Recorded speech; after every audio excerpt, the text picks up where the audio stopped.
What is up, y'all? Welcome to The Stack. I'm Alex. I'm Justin. I'm Pete. And on The Stack, we talk about a bunch of books that have come out this week, and we're going to be talking about one of your requests from over in the iTunes comments. We got a request for Batman Dark Victory, requested by ZerNR45, so we'll be doing that at the end of the show. But let's start it off with some new... Good username. Let's kick it off with some new books, starting with Flashpoint Beyond, number 0 from DC Comics, written by Geoff Johns, art by Eduardo Risso. In this issue, as you can probably figure out from the title, we're returning to the Flashpoint universe where Thomas Wayne finds himself stuck back in. Nothing has changed. He doesn't know why. This is kicking off the next big crossover that's going to bring things back. It's a case of a little bit of unfortunate timing, since I assume it was supposed to come out and essentially be one of those sideways tie-ins to the Flash movie, which now has been kicked to next year. But as is... Put it to bed. Put it to bed. The Flash movie, don't do it anymore.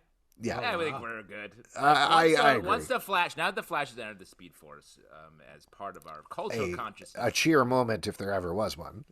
100%. I cheer every time I say cheers it. moment? Woo! Oh no. Yeah, Cheers. cheer. Yeah, that's like Sam and Diane finally getting together. Yeah, exactly. But what did you think about this book and returning to the Flashpoint universe in general? Pete, I know you're a huge fan of Zero issues, so what was your take? If you're going to just say all the things I'm going to say, there's no point in me talking. It's worth it for the art alone. Go ahead, Pete. You're a fucking piece of shit. For more, let's kick it to man. Pete LePage, our Zero-issue correspondent. I just went from so happy you're alive to no. Okay, all right. So I think that Jesus. one of the things that is tough is Zero issues are dumb. They're just it's put it in a first issue so people want to buy it and make it seem like it matters. I did like Zero's an important number. Like whenever I'm like, all right, we're gonna go in 3, 2, 1. I always say 0, and then we go. Oh, great! That's just how I do it. Yeah. Well, no one ever knows what I don't think that's a Zero thing to do. I That's think why that you're a this- really good line producer. The fun of the. You don't have to do that too, Alex. I'm doing all of Pete's stuff. Yeah, exactly. That's right. There's no need for me to be here. Let's trade. By the way, real quick, I got to go give the cat a treat in a second. So. Okay. 6 p.m. It's pretty kitty treat time. I think the I'm Batman moment was fun, but yeah. Otherwise, otherwise. I took it. I took your it's worth it for the art alone. You were about to say it, and then you pulled it back. I got you. You son of a bitch. Well, vengeance. The art by Eduardo Risso is great. But this book goes back to like the chalkboard secret DC messages, all the the two. Do we need to go back there? Are people like, oh man, it was great, Flashpoint? Who's saying that? Well, that's what I'm saying. This feels like you like it. Well, no. Here's the thing: is I was okay with Flashpoint when it happened, but I do think there has been a bit of nostalgia that has built for it over the years. And I will say, when I got into this book, even though I was like, okay with the crossover itself, getting reminded by a lot of those plot points from Flashpoint, I was like, oh yeah, that was actually a pretty good idea. So this, I will say, not to jump into the middle of what you were saying, Justin, but I was very iffy going in with this, first of all, because of the Flash movie tie-in, or lack of tie-in, I guess, as well as the fact that I don't personally, at least at first, seem to have nostalgia for Flashpoint. But by the end of this book, I was like, I kind of dug it. Like, I liked the depiction of Thomas Wayne. I thought that was good. There's a very weird cliffhanger bringing back a character that most folks probably don't remember, and that's okay. But there's a lot of stuff coming to bear here that I was surprised about, and I think specifically for the Geoff Johns part of the DC universe, he's tying in stuff from Doomsday Clock. He's tying in stuff from Flashpoint. So this almost seems like a straight line through his work, not necessarily tying into the stuff that's happening in the rest of the DC universe. Well, that's actually what I was going to say. This feels a little self-indulgent for the first, 7 or 8 pages, because it was like, oh, this is Geoff Johns reminding us of the stuff he likes about what he's been writing, as opposed to telling us the story. But I agree with you. Once we got into the real Thomas Wayne stuff, the Thomas Wayne as Batman and Martha Wayne as Joker dichotomy, I actually really like that. No. It sort of is a natural heightening of not. the Batman-Joker, being this duality that needs each other. They literally do need each other because they're in a relationship and they lost their son, Bruce. All that stuff is fun. The Flash, the Barry Allen thing that happens in the back end, I thought was good and horrifying. By the end of this, I was like, I'm in. No way. Well, and I think that's obviously it didn't work for Pete, but I do think that is the point of a Zero issue, is to sell you on the idea of this book. And it worked for me. So there you go. He'll like it when it hits 1. Yeah. 1 out of 3 people liked it. 2 out of 3. Nope. Okay. 2 out of 3 dentists agree. Check out Flashpoint Beyond #0. Elektra #100 from Marvel, the opposite of a Zero. Written by Ann Nocenti, Declan Shalvey, Chris Giarrusso, and Ty Templeton. Art by Sid Cody. Yeah. No, go ahead and finish this part. Art by Sid Kotian, Stefano, Raffaele, Chris Giarrusso, and Ty Templeton. There are 2 zeros in this issue. So, Pete, I don't know how you feel about this. This is like a double 0 issue. No, because there's a 1 first, so it can have all the zeros after the 1. I just want to say, listen how you sound. I don't know how no, math it's works. okay. It has a 1 in front of the 2 zeros. You're a crazy person. You're like, these numbers. I've never not said that I'm not insane. Good point. All right, Pete, this is more, I think, over the plate for you. How'd you feel about this issue? I thought this was cool. I thought this was, first off, I'm a sucker for all the covers in the back. It's fun. It kind of feels like you're going back in time and revisiting your childhood a little bit, where you're like, oh, I remember that cover. I remember when that came out. So yeah, we're getting this kind of cool fight with Elektra and this foe here, and I thought this was fun. 2 people battling out to the death, and then kind of things get amped up at the end. I thought it was a cool Elektra issue, fun villain, a lot of fighting. So hell yeah. Justin, what about you? What did you think about this issue? This book had, it was very complex. There was a lot of relationship things sort of happening at the same time between Elektra and Typhoid Mary. But the backup story, written by Declan Shalvey, I really liked, about the dance between Daredevil and Elektra. I thought that to me felt like that's why I like these sort of anniversary issues where they can really see writers and artists who love these characters really give us their short take on it. And that was my favorite part of the book. I agree. I also thought the Declan Shalvey story was really good. And the stuff from Chris Giarrusso and Ty Templeton, which takes the form of comic strips, just very fun, very cute. Ty Templeton has been doing that stuff over in Carnage and Venom occasionally as well. And it's delightful. More of that. The Ty Templeton one I thought was my favorite as well, the strips in the back. A Town Called Terror, #1 from Image Comics, written by Steve Niles, art by Szymon Kudranski. This is about a guy who is dragged back to a town that's filled with monsters by his dad for unknown reasons. Steve Niles, known for these very catchy horror concepts. Do you think this one worked as well? Wow, just silence. Complete silence. This, I don't know what's happening quite yet. I mean, I liked the opening, sort of the cold open, where the guy's like, try putting my head on first next time. That was cool, and I like the idea of a son dragged back, literally from his home, his bed, to confront something. But we don't know what the horror is yet, just that the town was sort of shitty, which I think many of us would not love to be dragged back to our hometowns. Pete? Yeah, I mean, shitty, scary towns are shitty, so I agree with that. Yeah, we don't really What's kind the of scariest town? What's the scariest town, do you think? I think it's Scary Town. I think it is the scariest town. Scary Town. I think you did name it. You grew up in Scary Town? I did appreciate the busy world of Richard Scary, holy worm, and his tiny little hat. I did appreciate the shots of this cool looking car that we had in this. I thought that was great.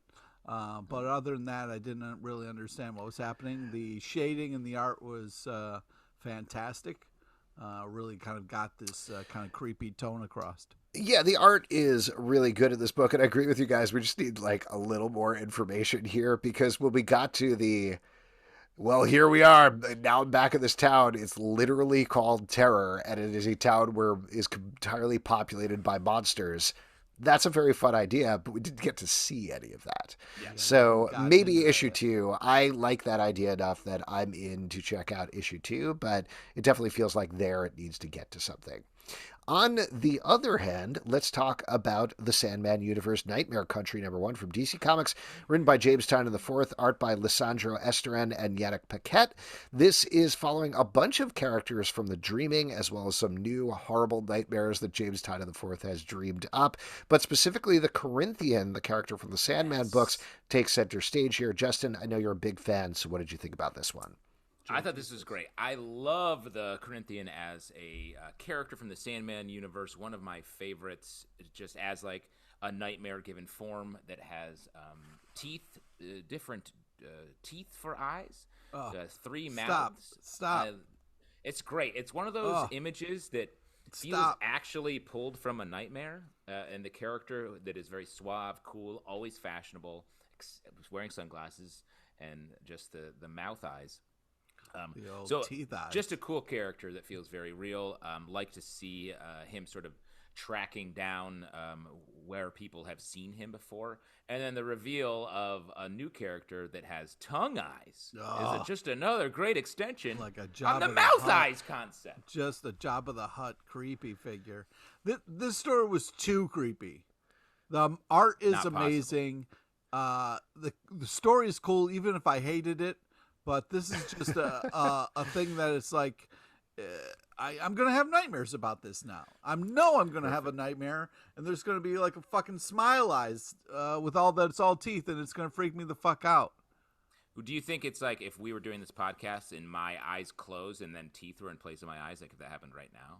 Like, and you were actually having a nightmare. I don't want to. Like you were having a nightmare. Pete, stop you're sleeping. trying Pete, to wake up! Here come my teeth eyes. Teeth eyes. Stop. What would you think if I licked my eyebrows right now from my eyes? With his tongue eyes. With my tongue eyes. This is such a good fit for James Tynion IV in particular. He writes characters like this so well, so putting him together on a Corinthian book. But I will say, I agree with Pete that it's almost the opposite problem of A Town Called Terror, where too much is going on in this book. And I love all the individual pieces, but it just keeps jarringly jumping around from one thing to another. Probably like a nightmare is the idea there. Yeah. But it's good stuff. It's worth checking out, and it fits right into the Sandman universe. Maybe somebody's at home thinking, I never have nightmares. I wonder what it would be like. Well, here's your book. Check it out. Welcome Is there to anybody Nightmare like Land. that? One guy is listening to the podcast like, oh, I never have nightmares. Thanks, Pete. Yeah. I'll check that out. Doesn't understand. I always wished to have a nightmare. I always wanted one. Eternals #11 from Marvel, written by Kieron Gillen, art by Guiu Villanova. In this issue, we are teeing up the big Judgment Day event that's coming later this summer, with the Avengers coming face to face with the Eternals. There's some fun back and forth here with the teams, as neither knows exactly what the other is doing, except they also have a lot of knowledge of what the other's abilities is. I'm having a blast reading this book. What about you guys? I mean, You know what's having a blast with this book is Kieron Gillen, because the narration in this is like is just like loose, fun, just like hey, look at these guys don't know what's happening over here. Like it's like someone heckling the comic book that you're reading as they're telling you what's happening, which it's fun, and especially something as big as, and it's sort of like, not to borrow from a lot of people's takes on the movie, sort of like stoic and a little bit boring as the Eternals can be, to have this like freewheeling narrator throughout to keep it going, I think is great. And the Thanos exploring his ancestor, Uranos, I think is his name, and finding his like weapon cache and all that has Uranos? the edge to make this book scary. Wait, Thanos is looking how up his old are you? heritage. It's called urinal cakes. How are you? No, this is a gorgeous book. It's I mean, it says right on the cover, Judgment Day is coming, so it's just a matter of time until it gets here. But man, Before that Wow. comes, this is very Dark entertaining. tidings from Pete LePage. Calling Judgment Day is coming soon.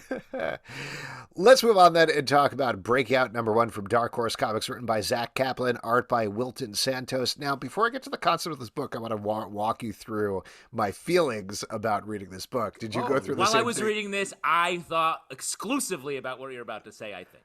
Oh, okay. So I saw the title, and in my head, I was like, ha ha ha, it's a comic adaptation of the video game Breakout. And then I started reading it, and I was like, oh, it's a bunch of teenagers. They're dealing with school shootings. And then I got to like page 3 or 4, and there's a lot of narration like, that's when the cubes came. And I was like, oh my God, is this actually an adaptation of the game Breakout? And then it's not at all. It's actually a different concept, but it definitely threw me for the first couple of pages. Was that also what you were thinking, Justin? Not exactly, but that is cool. I agree. We gotta hit these cubes with a tiny ball. That I guess. I did like Alex go on an emotional roller coaster where at first I was like, what the fuck is this? But at the end, though, this comic really wins you over. Let me give you a very basic overview of the plot, and this is spoilers because a lot of the first issue is about setting up the concept, but it takes place in this world where these giant cubes have showed up and started kidnapping kids up to about age 18 or so. The people in the world have seen videos of some of the kids inside, but it is this whole metaphor about school shootings in terms of they've given up on them. They've just decided this is part of life. This is how we have to live it. But there's a couple of kids who decide, you know what we're going to do is we're going to break into these cubes, find out what's going on, and break everybody out. So it's essentially Ocean's 11 with sort of this alien alternate universe. You don't know exactly what's going on concept. So very high concept, very fun. Justin, now I'm curious to know what you were thinking.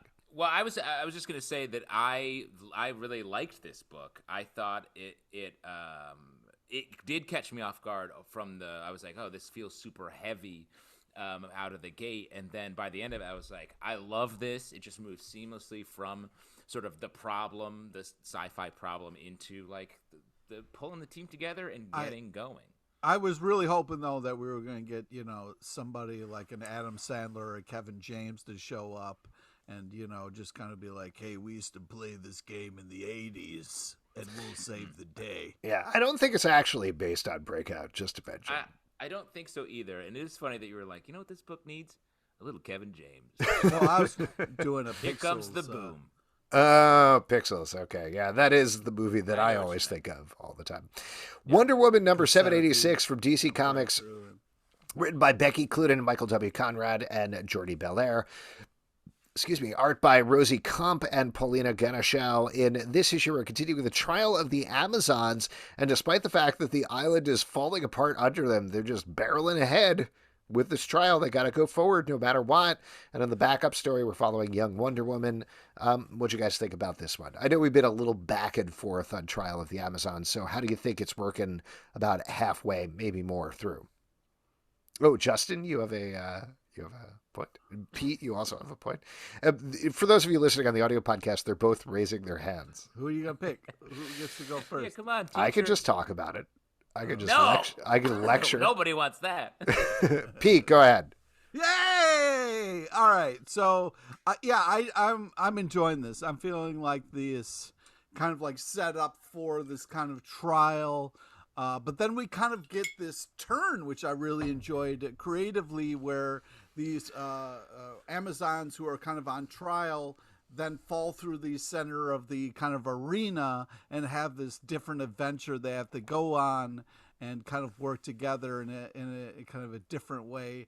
I thought this was a cool kind of setup and then left turn. I very much enjoy where this is going and how this is kind of all unfolding of like, all right, we're going to separate these other kind of Amazons from this problem, and they kind of work their way back, and hopefully when they get back, they can kind of like help what's already going on. But also the kind of like She-Ra feel-good backup story is fantastic.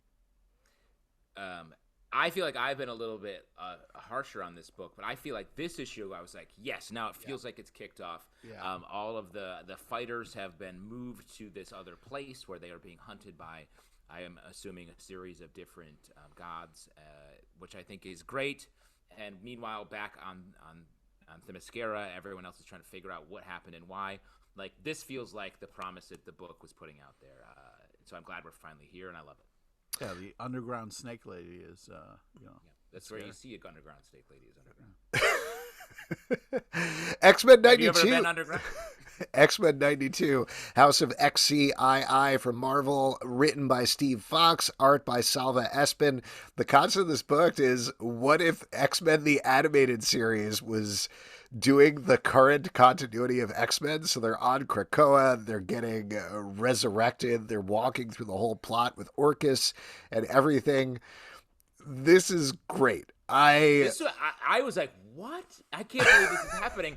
But I agree with you. I thought this was great. I thought it worked completely. It made me excited about it. Really?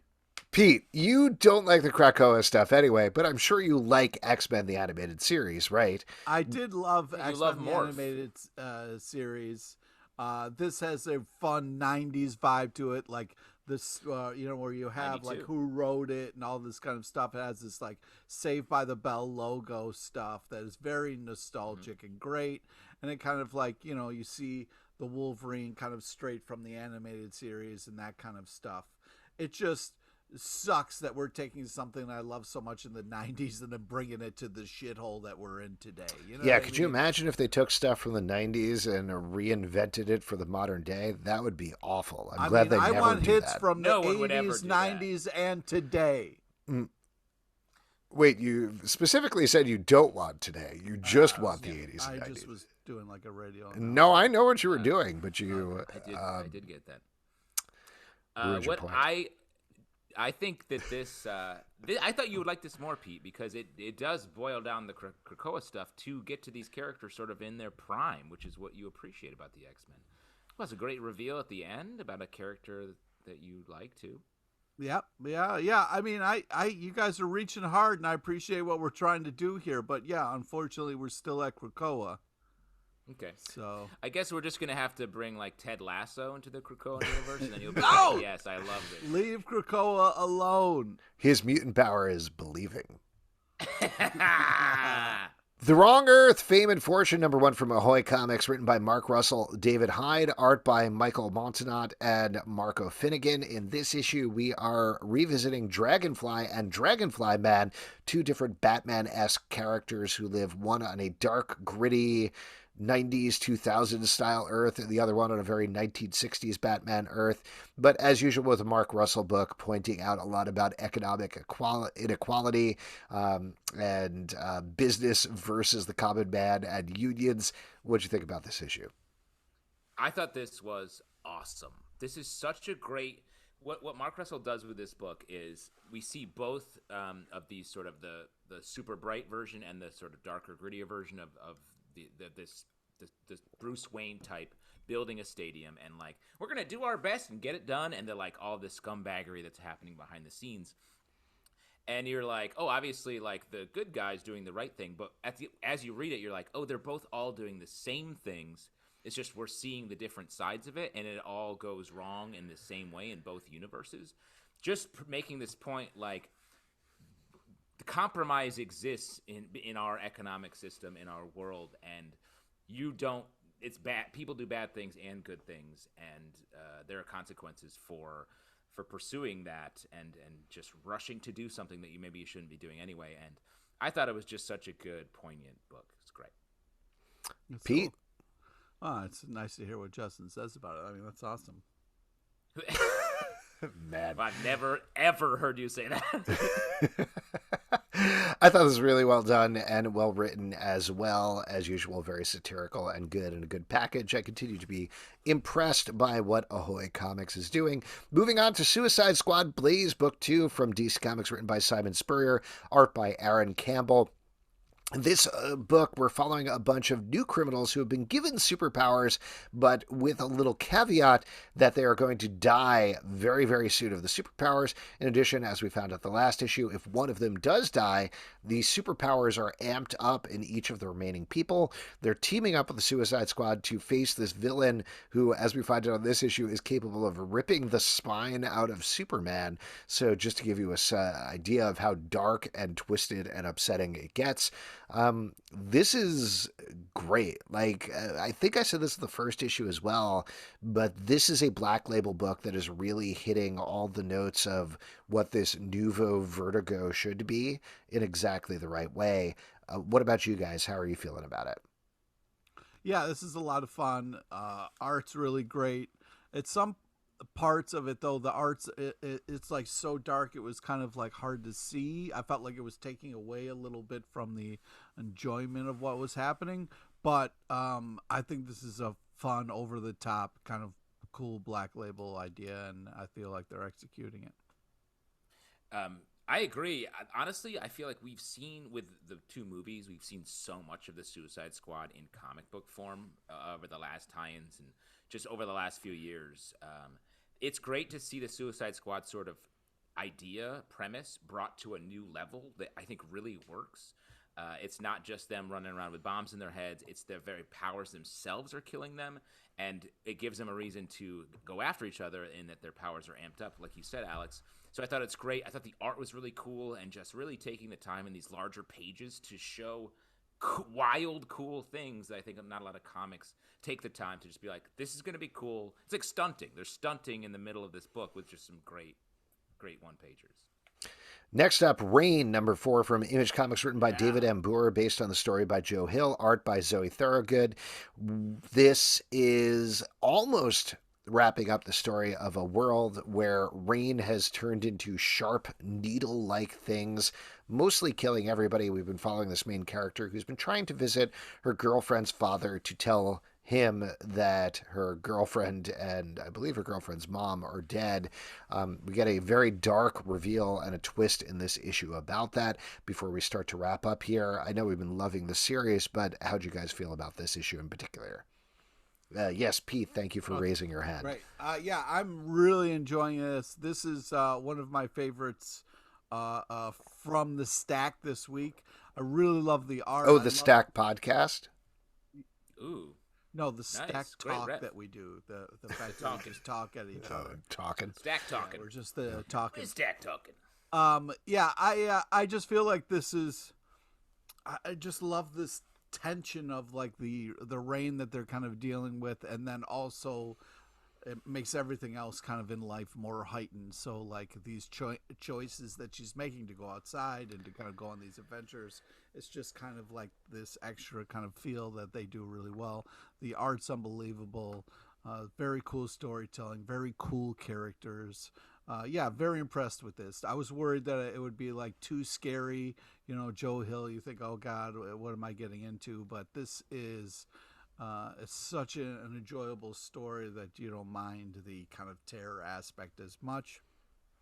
And, you know, it just makes me worried about Justin a little bit because he doesn't believe in umbrellas.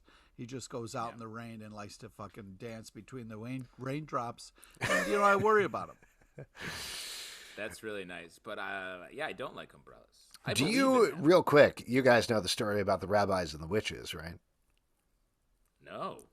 Witches are melted by rain, and there's a very famous story, I believe it's a Yiddish story or something from Poland, about these rabbis who lure the witches out, and they say, oh, we'll dance with you. We can teach you how to dance between the raindrops. And the witches are like, that sounds great. And then they dance with him, and of course they can't. And so they get wet, and the witches die. Oh, those rabbis lied to those nice witches. What the fuck? Yeah. Well, the lesson of it is that rabbis always lie. Fucking rabbis, man. What the hell? Mm-hmm. Never believe a rabbi. They're going to fucking kill you. Holy shit, man. Is this a Yiddish story or a witch story? Oh, yeah. Oh, it's from the witch perspective. I forgot about that. Sponsored by, oh, man. Wow. Great stuff all big around. Rabbi over Pete, here. really taking the witch side here. Did you just call me a big rabbi? No, you know, big rabbi. You're all team. You work for Big Rabbi. Yeah. Oh, yeah, I work for Big Rabbi. Yeah. I'm on the advertising team. Did you just call me a big rabbi?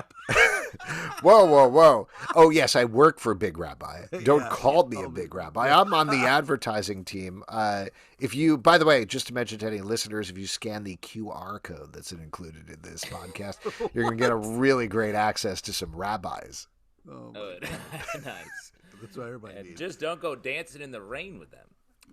You're going to melt. Fucking liars. Speaking of rain, number 4, I thought that this was such a dark turn in this story, and it really felt like the final issue. I'm so curious what we're going to get in the next issue. Maybe a standalone story or something that pushes it into potentially more, because this book is great. Great.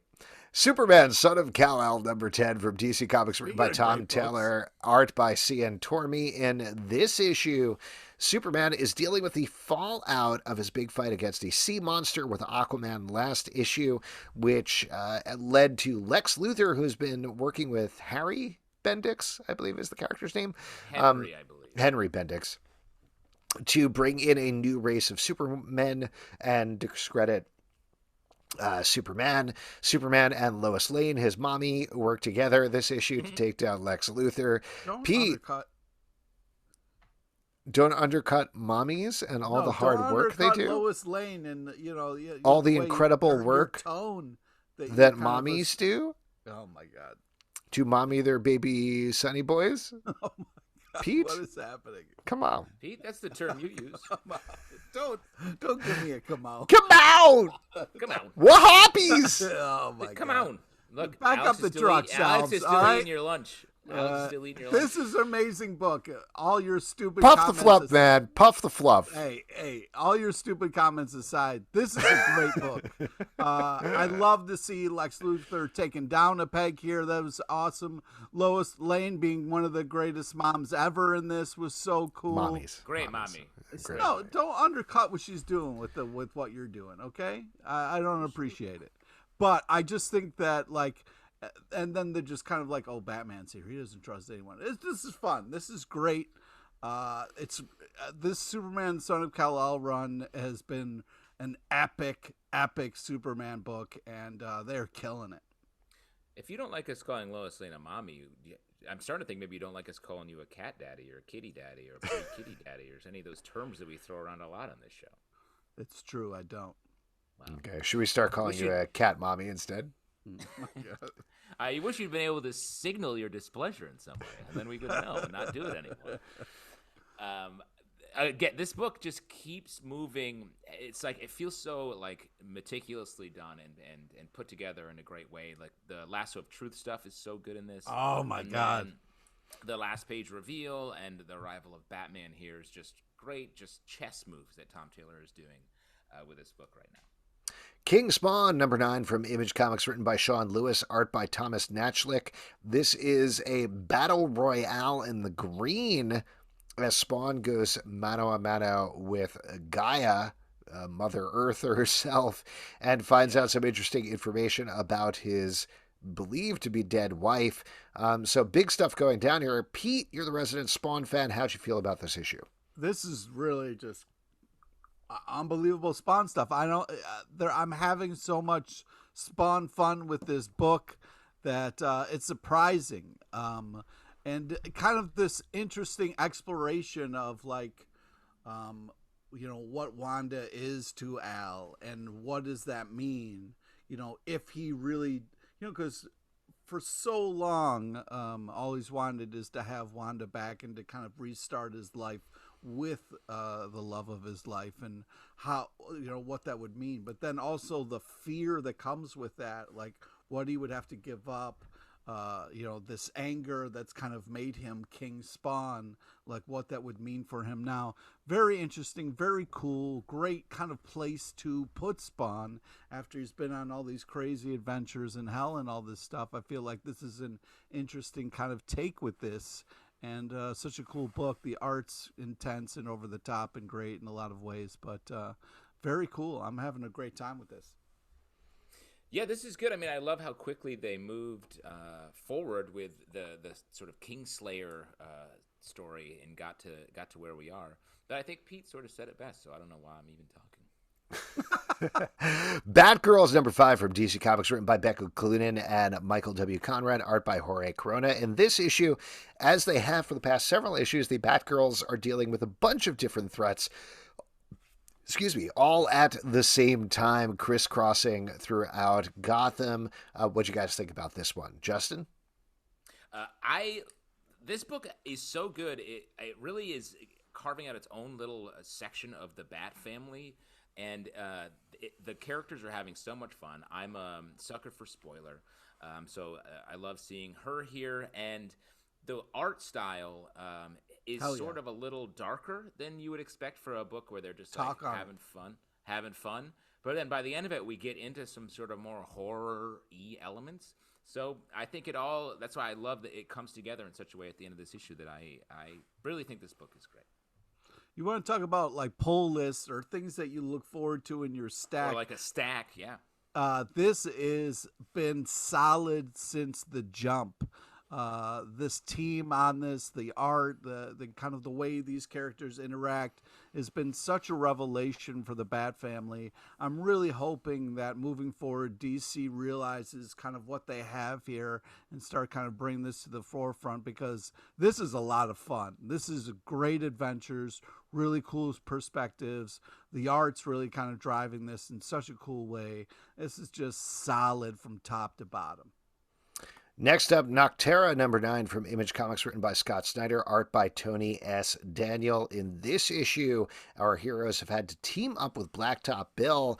They find out some big secrets on their road to hopefully repair the world. But of course, as usual, some bad things happen along the way. Pete, seems like you're pretty excited about this one. What was your take? Yeah, first off, art is bananas good. I mean, this is just unbelievable. I forgot to say that one. It was bananas good. It was bananas good. It's really just unbelievable. The character designs, all these villains that we're kind of like meeting. In each issue, we're kind of getting like different bads. And each time it's creepy in all different ways. So it's really impressive, the kind of reveals that we're getting along the way. And then the twists and turns. Here they're like already teaming up with the bad guy in this, and this continues to be such a fun, creepy team up that just kind of heightens where they are. And yeah, man, I'm enjoying the crap out of this. When the book moved into sort of the second season vibe of having this group of people and they're on the road and having Blacktop Bill there, like I think the story's really moving fast now. Yeah, and it's good. This, I mean, we've talked about this being a TV series or something. I feel like this has like very Walking Dead vibes. If you're not reading this yet and like The Walking Dead, I would pick it up. Also, one of my favorite kind of. I've always wanted to just walk up on somebody who was talking shit about me and just kicking their plate right into their face and making, it's a really fun panel. Yeah, real fun panel there. Huh. We can make that happen. Yeah, I think that's an achievable goal. Naomi, Season 2, number 2 from DC Comics, written by Brian Michael Bendis and David F. Walker, art by Jamal Campbell. A little bit of a pluggy poo before we get into anything else. David F. Walker is going to be our guest on our live show next Tuesday at 7 p.m., so we'll definitely be talking to him about this. So Naomi is dealing with a bunch of stuff at the same time. We get a flashback here to when she first got her powers before jumping back to the present, where she's dealing with a missing friend and some new and returning threats. What do you guys feel about this issue?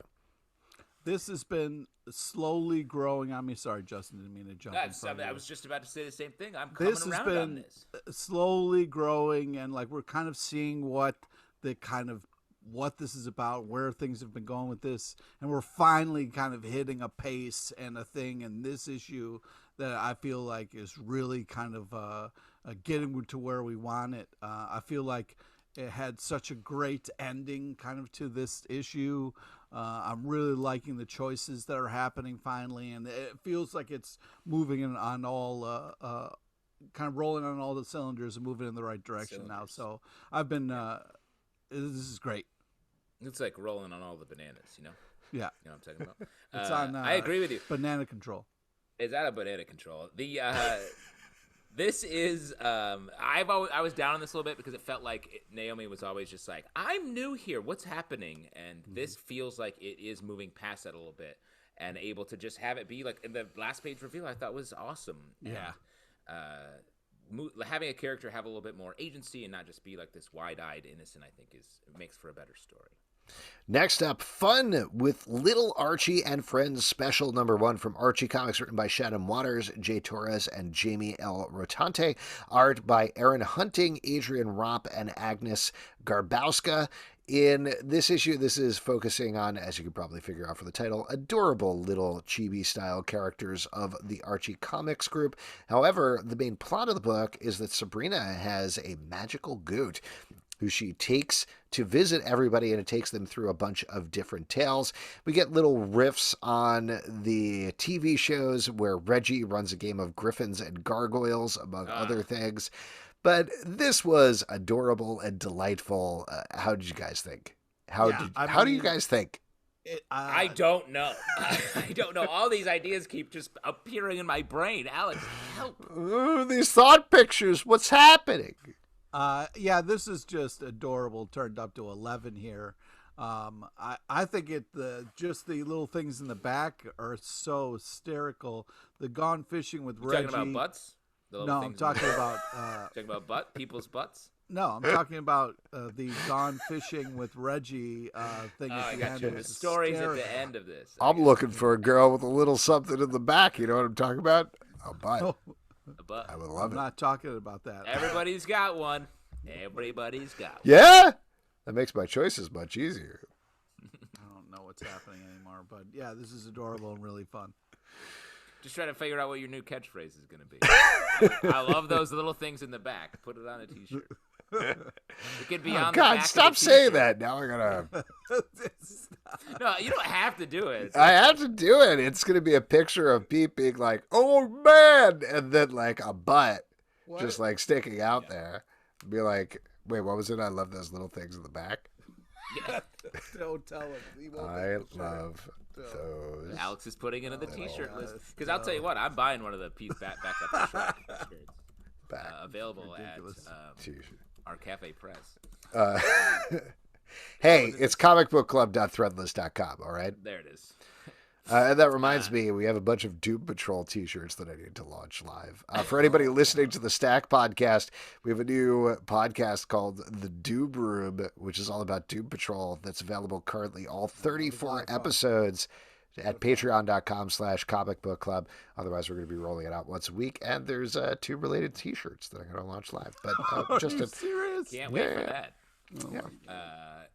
I think this book is cute. I was surprised about all the Riverdale references. This feels very rooted in the Riverdale Archies, little versions of them, which I thought was cool. And more Griffins and Gargoyles. I'll play. Image Comics 30th Anniversary Anthology #1 from Image Comics by... Here we go. Deep breath. Geoff Johns, Andrea Muddy, Rob Lee, Declan Shalvey, Clinton Coyles, Wyatt Kennedy, Luana Vecchio, Wes Craig, Jason Wordy, Scotty Young, Nate Picos, Mirka Andolfo, Chiara DeFrancia, Fabio Amelia, Brendan Fletcher, Erica Henderson, Kyle Higgins, Daniela DiNiccolo, Walter Biamonte, Katia Ranali, Becca Carey, Patrick Kinlan, Maurizio Rosenzweig, Jim Campbell, and Dean Hashbull. And Pete, if you could do this one next time, I think that would be really great. Would you mind? Yeah, no problem. All right. Next 30-year anniversary, I got it. All right. Well, there's an issue #2 coming, so you could probably do it then. But as you could probably figure out, this is an anthology of a bunch of current and classic Image creators doing stories that either tie into the current books they're doing or don't. Or are very much their own thing. There's a bunch of them that are going to run over the course of, I believe, 12 issues of this anthology. As usual with this sort of thing, it's going to be a mixed bag in a positive sense, I would say, because we love mixed bags here. But what did you guys think about this? What jumped out at you? What did you think about this anthology? When I go to the grocery store, I say, hey, just give me a mixed bag. I don't care what I mean. Just mix it up. Put it in the bag for me. I'll take a lettuce, a handful of screws, and some Pop Rocks. And that's what I call a mixed bag. Oh, my God. Yeah. Can I throw something out of here that's just because it's like my negative opinion, so hopefully we can pivot to some positive opinions. Really like these creators here. I'm a big fan of a bunch of them, and I think a bunch of these stories are really good.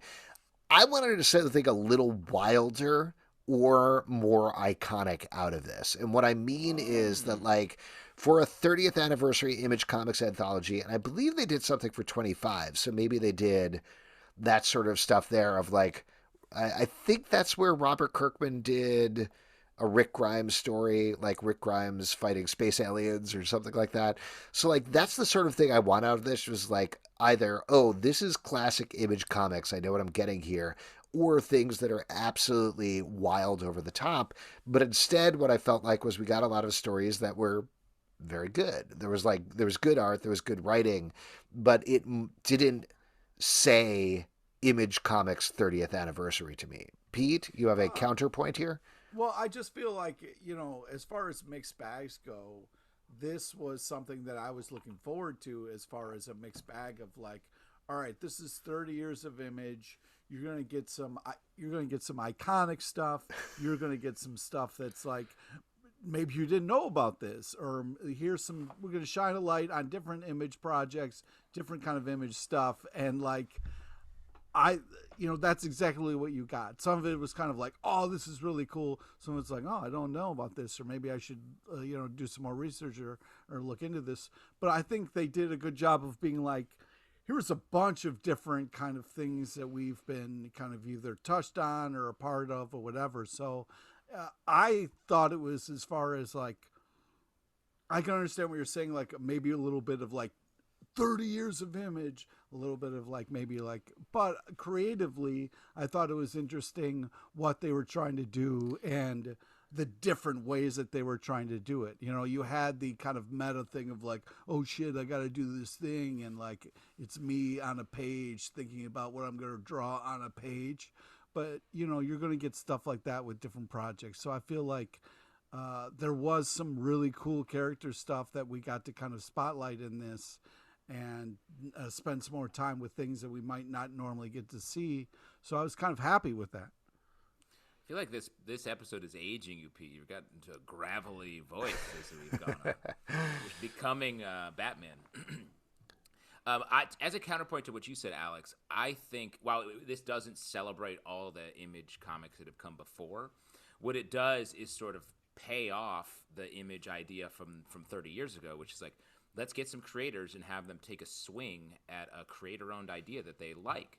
And that's what I think this is. This feels like, look, here's a new generation of Image creators that we are highlighting their new takes. And there were a lot of things that I liked in here. The Geoff Johns story at the front I thought was cool.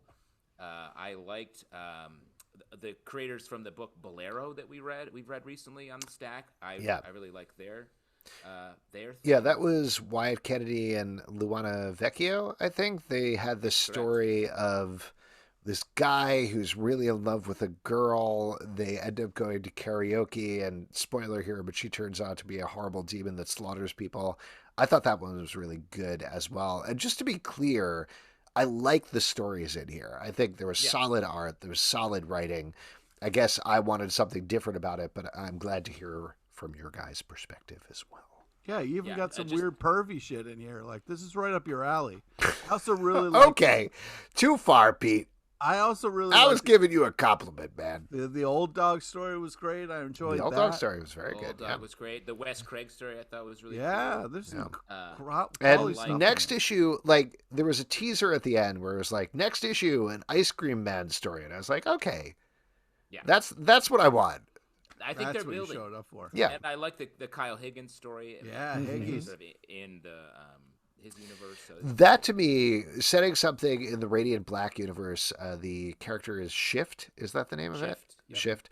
I felt like that was something that was exactly on what I wanted out of this, because Radiant Black is clearly the new Invincible, and for them to put that in there, that felt like, yes, this is where Image is right now and where it's going to be for at least the next 5 years, if not longer. So, yeah.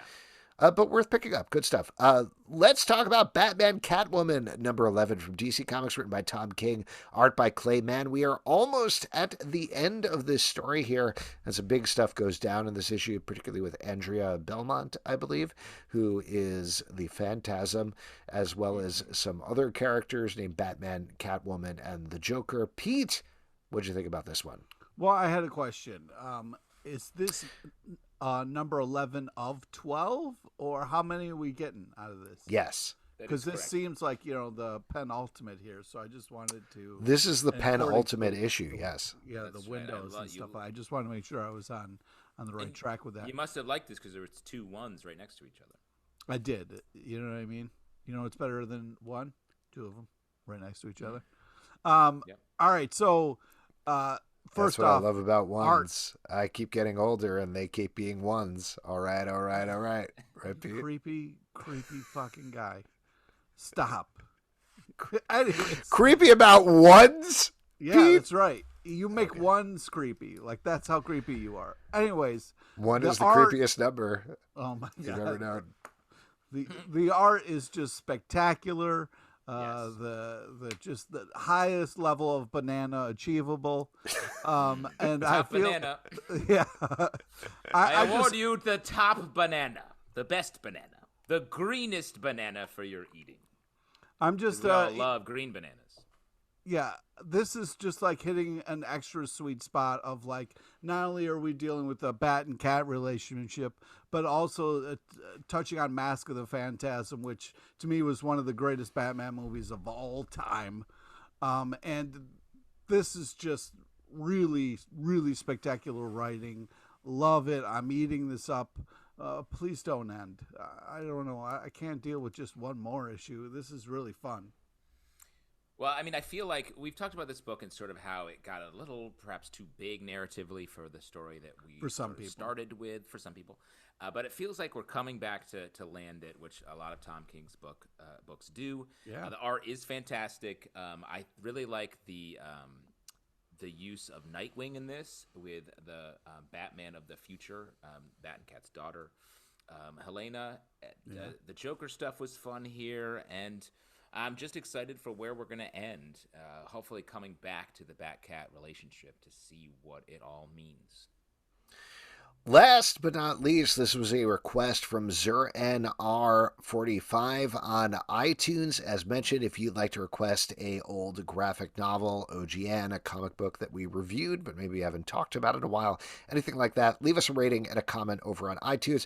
But Batman Dark Victory from DC Comics, written by Jeff Loeb, art by Tim Sale. This is a direct sequel to Batman The Long Halloween. Pete, you are given a come on type gesture. Go ahead. I mean, as soon as you say Tim Sale, I mean, come on. You want to talk about Banana's art. I mean, this guy is the king banana. Forget about Tim Sale. You're Tim Man. Sold, right? Yeah. When Eric eats a banana, he becomes Banana Man. I think that this is just No idea. Seeing Batman in Tim Sale's art. I mean, what more do you want out of life? I mean, this is just really cool. I just love it. I love every single second of it. The ending was a little weird. Like, I felt like we had like 2 or 3 endings, and then it was kind of like a sad guy next to a can of gasoline, which I felt like de-escalated a little bit. But Grundy was great. It was great to see all these different Tim Sale takes on characters. The Catwoman, Tim Sale Catwoman was unbelievable. Grundy, like, it was just really cool to see these kind of iconic villains in the hands of Tim Sale. So, like, wow, worth it for the art alone. I would just say real quick before Justin picks it up that seeing a sad guy next to a can of gasoline is a really good metaphor for the current price of gas, I think. So that was very prescient. But go ahead, Justin. Well done. I don't know if I would call that a metaphor if you're talking about gas. It's a metaphor. A representation of gas. Simile? Is it more of a simile? Yeah, definitely. Gas is so expensive you burn your house down with it? Is that what the... Mm-hmm. Okay, great. I think I have a gas-powered home, so I'm feeling the gas prices, Oof. I just fill it up, drive it over, fill it up. You have one of those things from that... I'm forgetting the name of it. The thing where London is a city and it crawls across the... Howl's Moving Castle? Oh, wow. No. Oh, I'll look it up. Movie, the live-action movie. Yeah, the live. It's called like something like 2 words. It's like unknown objects or something like that. Oh yeah, it's something. Yes, I'll look it up. You talk about Dark Victory.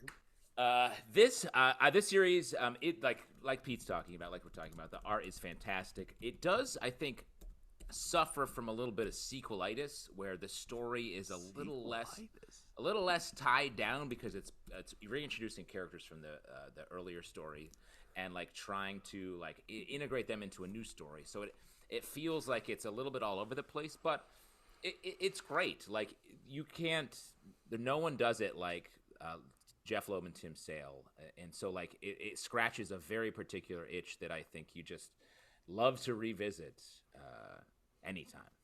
Totally agree with that. Real quick, Mortal Engines is the name of the movie. Yeah. And I think the villain in it is named Valentine, and also the villain in Mortal Instruments is Valentine, which is very weird. Not apropos of this, but I agree with you completely, Justin, that, and I agree with you also, Pete, that like Tim Sale's art is the true hero here in this book. Revisiting it, I honestly forgot it was this good. Like, I love Tim Sale's art anyway, but even for the first couple of pages, the different mediums that he's working in throughout are so gorgeous in this book.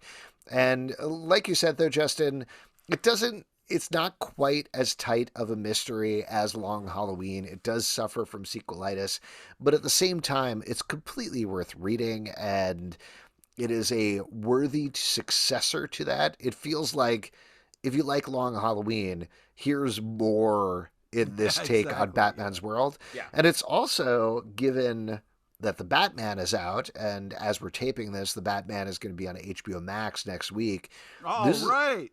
Yeah, this is a great thing to read because they like literally pulled panels and discussions and shots and things from this, as well as Long Halloween, but like very specifically from Dark Victory, where you can see it on screen there. So like, it's a very good prep to read this stuff, as well as Haunted Night. Also, is it Catwoman in Rome, I think, is the other one that they wrote. Just all of that stuff. Long Halloween is like the crown jewel there, but they're all good. What were you going to say, Exactly. Pete? Yeah, I just wanted to circle back around. Like, we have like a lot of like instances of Batman growing or trying to be better or whatever, and the kind of moment where spoilers, but where Robin kind of like saves Batman, and kind of he has this moment of like, oh man, if Robin wasn't in my life, I'd be in real trouble, was like interesting. And the way that kind of Batman talked to Commissioner Gordon of like, oh, you got someone new on your team, like, yeah, you'll meet him. Like, it was such a well done introduction of Robin into the world. Sometimes when you see Batman and Robin, people roll their eyes, but like there was even a moment where Batman was like, what are you wearing, bro? But like, it was done in an interesting way, and it kind of in a way that kind of like makes Batman seem more human, which doesn't happen a lot. So I'd forgotten about like how great this was, and so I'm glad that we got to revisit this and kind of see it, especially before the rewatching the Batman a bunch of times. Man, looking forward to that. Yeah. Great 3-hour movie, plenty of time just to delve into that and watch it on repeat. I definitely did fall asleep when I saw it in the theater at 10 p.m., so it'll be great to just also not fall asleep again. Thank you for recommending that one, ZerNR45. Again, if you'd like to recommend something, go to the iTunes comments, leave a rating and a comment there. Happy to talk about absolutely everything. I believe next week we're going to be talking about Grant Morrison's run on Justice League, maybe?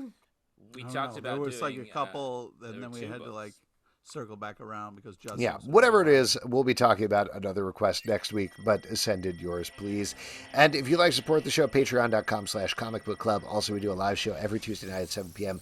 to Crowdcast and YouTube. Come hang out. We would love to chat with you about comic books. Also, Apple Podcast. Yes. I was going to say, also check out Justin's trailer. Great. Apple Podcast, Spotify, Stitcher, or the app of your choice to subscribe, listen, and follow the show at Comic Book Live on Twitter, comicbookclublive.com for this podcast, many more. Until next time, we'll see you at the comic book shop.